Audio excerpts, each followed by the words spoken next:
Bismillahirrahmanirrahim. Assalamualaikum warahmatullahi wabarakatuh. Salam sejahtera untuk kita semua. Om Swastiastu, Namo Buddhaya, salam kebajikan. Perkenalkan diri saya Irmawati Alimudi, SMK. Saya merupakan salah satu seorang dosen tetap di program studi Diploma 4 Akuntansi Perpajakan jurusan Ekonomi dan Bisnis Politeknik Bogor. Dan sekarang saya menjabat sebagai Sekretaris Prodi Akuntansi Perpajakan. Saya lulus pada strata 1 di Universitas Muslim Indonesia dengan jurusan akuntansi dan melanjutkan strata 2 saya pada program studi Magister Akuntansi Universitas Muslim Indonesia. Dalam video ini saya akan menyampaikan tentang pernyataan diri dosen dalam unjuk kerja Tridharma Perguruan Tinggi atau PDD UKTPT dengan tujuan untuk memenuhi persyaratan sertifikasi dosen tahun 2025 pada bidang pengajaran. Dalam kesempatan ini saya akan memaparkan mata kuliah yang saya ampu di program studi Diploma 4 Akuntansi Perpajakan, yaitu Pengantar Akuntansi 1, yaitu merupakan salah satu kewajiban saya sebagai dosen yang telah menerapkan Tridharma Perguruan Tinggi, diantaranya adalah bidang pengajaran, di mana pada proses pembelajaran saya mengacu pada prinsip DIA, yaitu Delivery, Interaction, dan Assessment. Outline pemaparan mata kuliah Pengantar Akuntansi 1 yaitu pertama, identitas mata kuliah, 2 deskripsi mata kuliah, 3 capaian pembelajaran mata kuliah, yang keempat bahan kajian, yang kelima metode pembelajaran, yang keenam sistem pembelajaran, yang ketujuh sistem penilaian, dan terakhir yaitu video pembelajaran. Yang pertama identitas mata kuliah, yaitu mata kuliahnya yaitu Pengantar Akuntansi 1 dengan bobot SKS yaitu 2 SKS, kode mata kuliahnya yaitu MKPH 107, di mana di semester 1 dan sifat mata kuliahnya adalah wajib. Mata kuliah ini bersifat wajib di program studi kami. Yang kedua yaitu deskripsi mata kuliah Pengantar Akuntansi 1, di mana mata kuliah ini berfokus pada pemahaman umum akuntansi, pencatatan transaksi keuangan sampai dengan penyusunan laporan keuangan untuk perusahaan jasa. Adapun capaian pembelajaran mata kuliah ini yaitu satu, mampu memahami konsep dasar akuntansi secara umum, yang kedua mampu menyusun laporan keuangan perusahaan jasa. Adapun kemampuan akhir yang diharapkan yaitu setelah mengikuti perkuliahan ini, mahasiswa mampu memahami dan menerapkan konsep dasar akuntansi dalam mengidentifikasi, mencatat, dan mengklasifikasikan transaksi keuangan perusahaan jasa. Terus yang keempat itu bahan kajian mata kuliah ini. Yang pertama, satu, gambaran umum akuntansi. Yang kedua, persamaan akuntansi dan laporan keuangan. Yang ketiga, tahap pencatatan transaksi pada perusahaan jasa. Yang keempat, tahap penggolongan transaksi pada perusahaan jasa. Yang kelima, tahap penyisakan pada perusahaan jasa. Dan yang terakhir yaitu tahap pelaporan pada perusahaan jasa. Yang kelima yaitu metode pembelajaran. Dalam proses pembelajaran ini, saya mengacu pada metode pembelajaran DIA, yaitu delivery, penyampaian materi ajar yang dilakukan secara sistematis dan relevan dengan menggunakan berbagai media pembelajaran secara digital. Adapun interaksinya yaitu di mana kita mendorong interaktif antara mahasiswa dan dosen melalui diskusi, tanya jawab, dan praktikum di dalam kelas. Yang ketiga itu assessment, yaitu penilaian dilakukan secara berkelanjutan dan terukur dengan mempertimbangkan aspek kognitif, afektif, dan psikomotor. Yang keenam itu sistem pembelajaran di mana jumlah pertemuannya sebanyak 16 kali dengan 14 kali tatap muka, materi, dan praktikum yang dilakukan secara luring. Ujian tengah semester dilakukan pada pertemuan ke-8 dan ujian akhir semester dilakukan pada pertemuan ke-16. Di Politeknik Bogor, sistem pembelajaran terintegrasi dengan menggunakan platform pembelajaran Siakat Cloud dan semua terintegrasi di Siakat Cloud, yaitu di mana mahasiswa dan dosen memiliki akun masing-masing yang bertujuan untuk mengakses jadwal perkuliahan, nilai mahasiswa, absensi kehadiran mahasiswa, bimbingan ataupun konsultasi antara mahasiswa dan dosen, di mana kita bisa mengecek jadwal UTS maupun UAS, serta pembayaran semester dilakukan melalui Siakat Call yang di mana mahasiswa juga mampu mengunduh materi secara langsung. Yang ketujuh itu sistem penilaian, yaitu penilaian hasil belajar mahasiswa. Saya susun dengan proporsi tugas 5%, kuis 5%, UTS yaitu 15%, case method itu 50%, dan ujian akhir semester UAS itu 25%. Hasil asesmen yang saya lakukan dengan harapan mahasiswa dapat mengetahui proses penilaian yang akan dilakukan secara transparan dan objektif. Sebagai penutup, itulah tadi aspek yang saya terapkan dalam proses pembelajaran di mata kuliah saya yaitu Pengantar Akuntansi 1, dan dari aspek delivery, aspek interaction, dan aspek assessment yang disingkat dengan DIA. Selanjutnya saya akan menampilkan proses pembelajaran yang saya lakukan di dalam kelas secara luring, dan selamat menyaksikan. Assalamualaikum warahmatullahi wabarakatuh. Oke, bismillah. Assalamualaikum warahmatullahi wabarakatuh. Waalaikumsalam warahmatullahi Dan tapi sebelum masuk di materi, nanti kita berdoa dulu supaya kegiatan proses belajar kita 2 jam ke depan ini bisa berjalan lancar. Oke, berdoa dimulai. Oke, selesai. Siap-siap semua? Siap. Gimana? Sebelum masuk materi, Ibu absen dulu. Ibu absen satu-satu ya. Sebagai pemerintah Ridwan. Hadir Bu. Kita Ramadhani. Kita mana? Di sini. Haikal. Hadir Bu. Nurul Mansur. Di sini. Ini namanya pinjam hari ini. Ukwin. Hadir Bu. Impang. Hadir Bu. Jumadil. Hadir Bu. Siti Junior Ain. Sakit Bu. Sakit. Ini ada kehadirannya Reno? Ada Bu. Oke, Sidi Sunaningsih. Ini juga. Hadir Bu. Mungkin Saiful. Hadir Bu. Patriani. Hadir Bu. Yali. Hadir Ibu. Nur Sarinda. Hadir Ibu. Dodi Muhammad Ihsan. Hadir. Yosi Pradama Putra. Hadir, Bu. Angelika Savitri. Hadir Bu. Reno. Hadir Bu. Mani. Hadir Bu. LM Fajrul Rahman Alam. Hadir Bu. Wadinul Fitri. Hadir Bu. Syukur. Hadir Bu. Wadinul Ilhamia. Hadir Bu. Mega Sutitami. Di sini. Bintang. Hadir Bu. Yadita. Izin Bu. Anissa. Hadir Bu. Dede Alsia. Izin. Sakti Tawade. Sakit. Wayuni. Hadir Bu. Tiara. Hadir Bu. Oke, Bapak adik-adik, sebelum kita masuk di pertemuan kedua, yaitu persamaan dasar akuntansi, mungkin ada yang ingin Ibu tanyain dulu tentang materi minggu lalu. Ada yang mau mengajukan tangan? Saya Bu. Oke, bisa duduk. Mungkin Tiara bisa? Terima kasih atas kesempatannya. Ya. Perkenalkan, nama saya Tiara Zamania, NIM PBH 240064. Di sini saya akan membahas tentang pertemuan sebelumnya, di mana akuntansi yaitu pengidentifikasian, pengklasifikasian, pengelompokan dan pencatatan dalam laporan keuangan. Oke. Makasih Tiara, selamat duduk. Satu lagi, ada yang mau? Ya. Saya Bu. Boleh?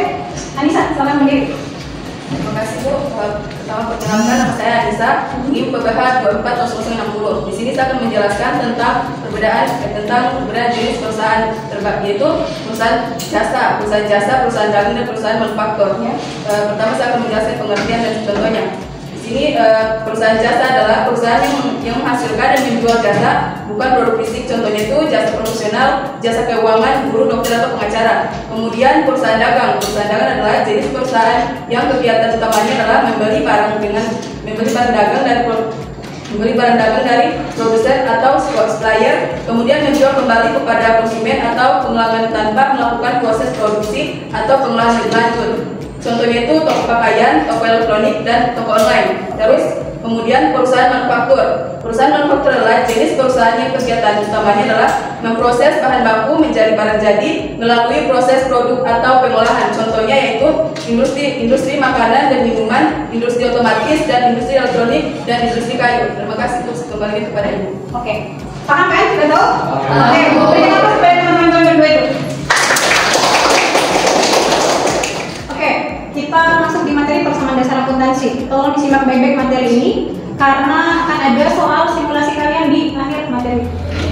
Adapun kompetensi dasar kita pada perkuliahan kali ini yaitu satu, gambaran siklus akuntansi, yang kedua persamaan dasar akuntansi, dan yang terakhir yaitu analisis transaksi. Terus selanjutnya kemampuan akhir yang diharapkan yaitu mahasiswa mampu melakukan persamaan dasar akuntansi. Oke, pertama persamaan dasar akuntansi, di mana persamaan itu adalah harta sama dengan kewajiban tambah modal. Ini masih pertemuan kedua. Persamaan dasar akuntansi, otomatis kita menyamakan satu harta, kewajiban sama modal. Ini termasuk adalah akuntansi kan? Harta dulu. Itu masuk klasifikasi mana? Apakah dia masuk aktiva? Atau masuk mana? Aktiva. Berarti ini aktiva. Dan ini pasiva. Tahu kan yang masuk dalam klasifikasi harta? Apa saja? Kas, WC, persediaan masuk? Masuk. Peralatan? Masuk. Jadi di mana itu ada contoh analogi pertama yang mungkin bisa saya jelaskan. Pertama, studi kasus yang pertama itu membeli mobil 100 juta dengan uang sendiri. Nah, kalau kita kasih masuk dalam persamaan dasar akuntansi, mobil 100 juta dengan uang sendiri, apakah masuk kategori harta? Masuk. Kita harta adalah 100 juta. Kewajiban, ingat kewajiban itu apa? Apakah termasuk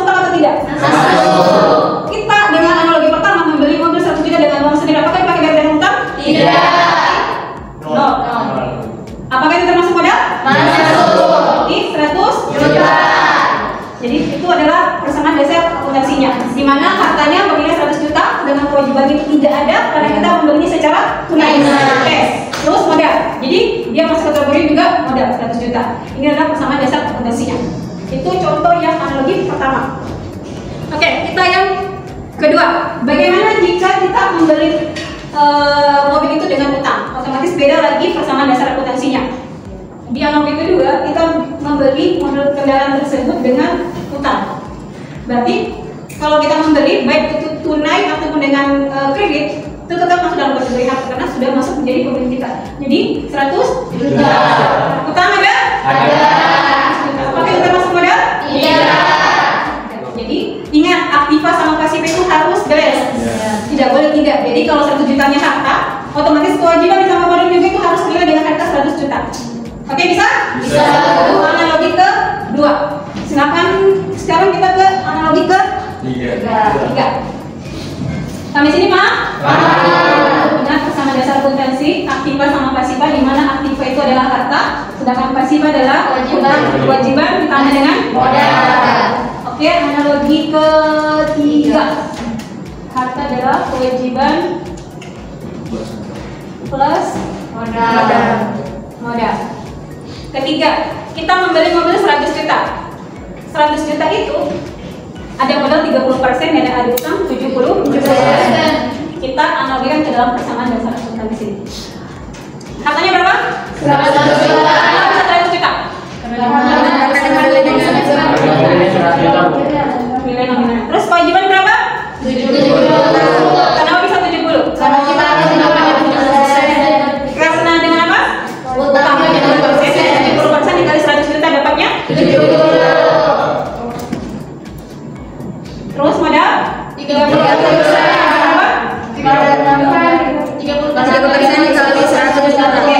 Karena persamaan dasar akuntansi di mana aktiva harus beres dengan pasiva, jadi 100 juta ditambah dengan 100 juta. Jadi harus Beres. gampang kan? Gampang. Oke, setelah Ibu memaparkan 3 analogi, mungkin dari kalian ada yang ingin ditanyakan sebelum saya masuk di soal Excelnya. Saya udah Oke, mungkin Syukur bisa? Bisa, Ibu. Oke, silakan.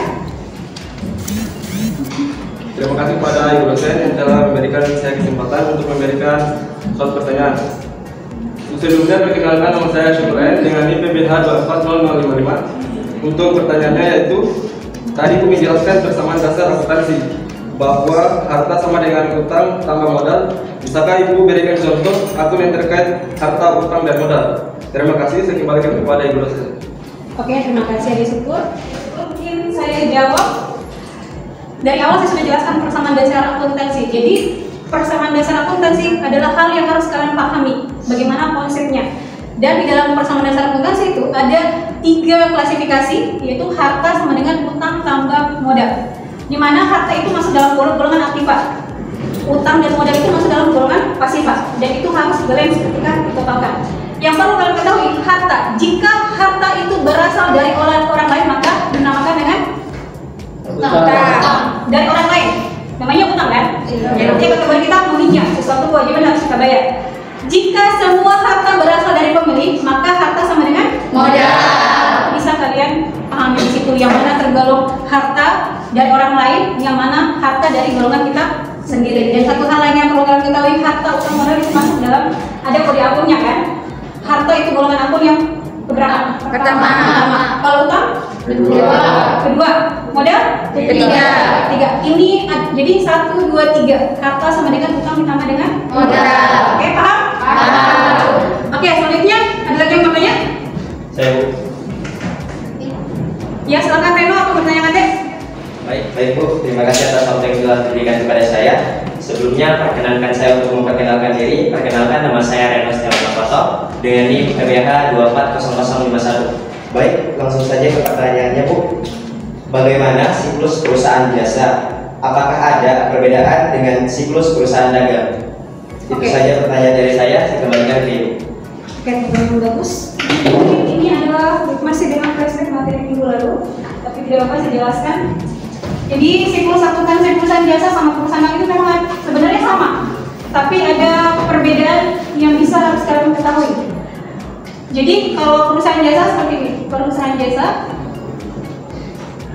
Ingat, siklus itu adalah kejadian secara terus Menerus. dari awal tahun sampai dengan akhir tahun. Nah, perusahaan jasa. Apa dulu pertama? Bukti transaksi. Oke, saya bisa tampilkan slide-nya. Jadi ada bukti Transaksi. Jadi di awal di sini bukti transaksi. Terus apa lagi? Jurnal. Kita bukti transaksi kita lakukan penjurnal. Sudah jurnal? Buku besar. Besar. Apalagi? Neraca saldo. Apalagi? Laporan keuangan. Jurnal nih. Tadi ini laporan keuangan. Apalagi? Jurnal penutup. Sebenarnya ada lagi jurnal pembalik, tapi ini tergantung dari perusahaan tersebut apakah dia membuat jurnal pembalik atau tidak. Jadi ada jurnal pembalik. Terus setelah jurnal pembalik di awal tahun ke depan, dalam sudah 1 tahun siklus akuntansinya 1 tahun periode, kita lanjut lagi ke buka bukti transaksi yang baru. Itu kalau perusahaan jasa. Perbedaan siklus akuntansi perusahaan jasa dengan perusahaan dagang terletak dari mana? Setelah kalian mempelajarinya itu, kalau bagaimana? Perusahaan jasa dengan perusahaan dagang? Apa? Ada? Bisa, tapi sebelum laporan laba rugi ada dulu. Apa? Di jurnal. Kalau perusahaan jasa cuma 1 jurnalnya. Sedangkan kalau perusahaan dagang ada berapa jurnal? Itu ada 4. Jadi jurnal apa? Dia jurnal penerimaan kas, pengeluaran kas, penjualan umum. Ada 5. Itu perbedaannya di sini sebenarnya. Kalau perusahaan jasa dengan perusahaan dagang itu kita lihat siklusnya. Jadi kalau perusahaan jasa cuma 1 di jurnalnya, jurnal umum. Sedangkan kalau perusahaan dagang itu ada 5. Dia membedakan semua, ada pos-pos tersendirinya. Entah jurnalnya dia kas masuk, kas keluar, jurnal pembelian, jurnal penjualan, jurnal umum. Mungkin itu. Nanti kalau untuk lebih lanjutnya nanti semester 2 kita bahas perusahaan jaganya. Oke, ini ada soal transaksi di tahun 2020 di bulan Juli. Bu Dewi mendirikan salon bernama Dewi Cantika. Berikut adalah transaksi yang terjadi pada salon Dewi Cantika selama bulan Juli tahun 2020. Pada tanggal 1, di mana Bu Dewi menyatukan uangnya ke perusahaan sebesar 240 juta sebagai modal awal. Di tanggal 2, perusahaan meminjamkan uang ke bank sebesar 80 juta. Tanggal 3, membeli peralatan salon seharga 104 juta secara tunai. Tanggal 4, Bu Dewi mengambil uang kas untuk kepentingan pribadinya sebesar 6 juta. Dan yang terakhir yaitu membeli peralatan salon seharga 16 juta secara kredit pada toko slot elektronik. Kita bahas satu persatu. Di tanggal 1, Bu Dewi menyatakan uangnya ke perusahaan sebesar 240 juta sebagai modal awal. Jadi sebelum kalian memasukkan angka-angkanya dalam persamaan dasar akuntansi, usahakan analisis dulu. Analisis transaksinya dulu supaya lebih gampang dan posisikan kalian sebagai bendaharawan, sebagai seorang akuntan. Tanggal 1, persamaan dasar akuntansi. Harta, aktiva, utang, tambah modal. Harta itu kan banyak-banyak akun lagi kan dalamnya. Jadi ada kas, ada piutang, ada perlengkapan, ada peralatan. Bisa saja dalam satu contoh kasus itu cuma ada 3. Tapi dalam kali ini dari tanggal 1 sampai tanggal berapa ya? 5 itu ada 4 akun yang dibutuhkan. Itu kas, piutang, perlengkapan sama peralatan. Contoh tanggal 1, Bu Dewi menyatakan uangnya sebanyak 240 juta sebagai modal awal. Modal awal. Ingat, modal bertambah posisinya apa? Debit atau kredit? Debit. Jadi masuk di modal ini 240 juta. Terus kas bertambah posisinya di sini 240 juta. Jadi biar kan harta, kas, dan modal awal. Keterangannya modal awal. Oke, tanggal 2. Perusahaan meminjam uang ke bank sebesar 80 juta. Ini masih kategori utang kan? Yang kita butuhkan adalah harta sama utang. Jadi 80 juta meminjamkan uang ke bank. Jadi posisinya di Debit. harta. Harta kan? Uang kan berkurang. Oke, di tanggal 2, perusahaan meminjam uang ke bank sebesar 80 juta. Meminjam uang. Kasnya kita bertambah kan? Iya, Ibu. Jadi posisinya di sini harta dengan kas. Terus di sebelahnya di pasifa adalah utang. Jadi kas 80 juta, utangnya 80 juta. Oke, soal ketiga, membeli peralatan salon seharga 104 juta secara tunai. Kita membeli peralatan. Peralatan bertambah kan? Peralatan bertambah posisinya di harta. Terus kas berkurang. Posisinya di sini 104 juta. Tapi ingat, karena ini posisi kas gue berkurang, otomatis dia harus masih masuk dalam kurung. Jadi artinya mengurangi kan? Oke. Di sini paham kan? Oke. Kita ke tanggal keempat. Bu Dewi mengambil uang kas untuk kepentingan pribadinya sebesar 6 juta. Apa bahasanya? Private. Masuk di mana? Kalau kita melakukan penarikan, berarti kas berkurang kan? Apakah modal juga berkurang? Kas berkurang dan modal berkurang. Kas berkurang 6 juta. Harta, terus modal berkurang 6 juta. Karena keterangannya selalu ada private. Oke, yang terakhir tanggal 5. Membeli perlengkapan salon seharga 16 juta secara kredit pada toko sos elektronik. Kita membeli perlengkapan. Posisinya berarti otomatis perlengkapan bertambah kan? Apalagi yang berkurang? Kasnya Apa? Secara kredit loh. Perlengkapan yang kita bertambah, tapi utang juga bertambah. Peralatan, perlengkapan 16 juta.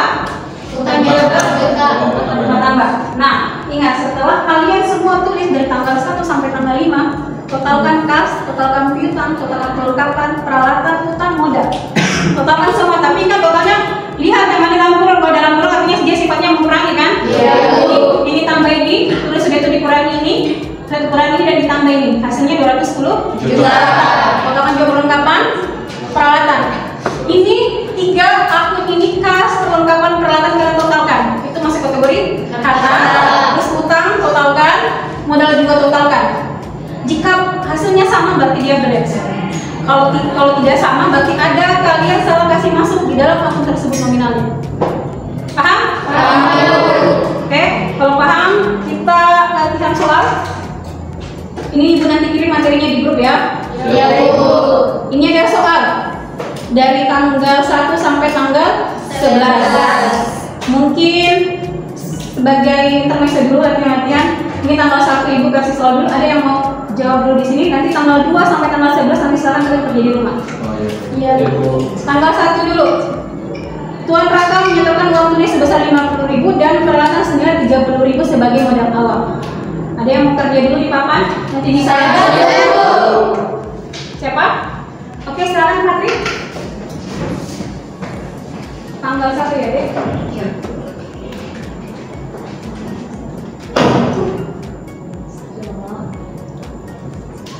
Ya, kalau yang biasa saja dulu.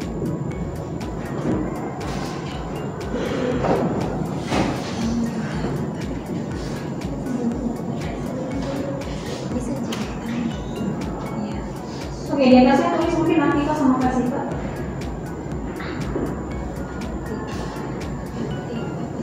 Sama dengan? Oke.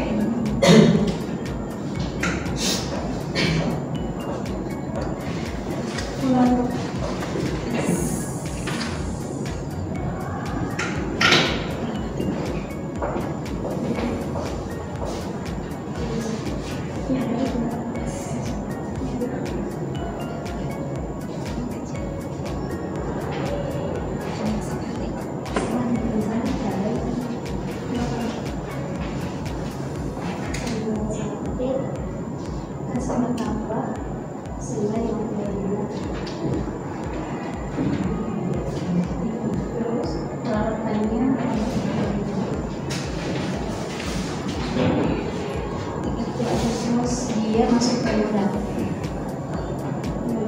Senilai ini modal 80.000. Modal 80.000. Oke, sampai itu. Bagaimana yang lain? Benar atau tidak? Benar. Oke, jadi benar ya. Di tanggal 1 itu kalian analisis dulu. Jadi Tuan Raka menyerahkan uang tunai sebesar 50.000 dan peralatan senilai 30.000 sebagai modal awal. Menyerahkan uang tunai sebesar 50.000 itu termasuk kas kan? Terus peralatan juga bertambah, masih di kategori harta, dan modal juga bertambah. Jadi sudah benar yang nomor 1 ini. Ini kalau di total 80 sama dengan 80, jadi seimbang.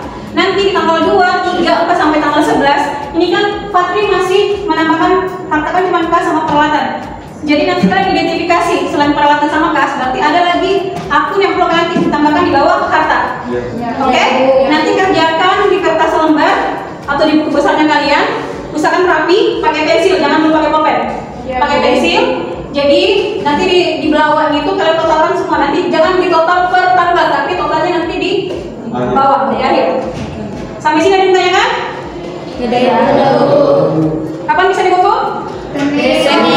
Besok atau di hari ke depan dikasih waktu boleh? Ya. Oke, tidak boleh terlambat. Jadi tulis di situ tugas pertamanya kalian ya.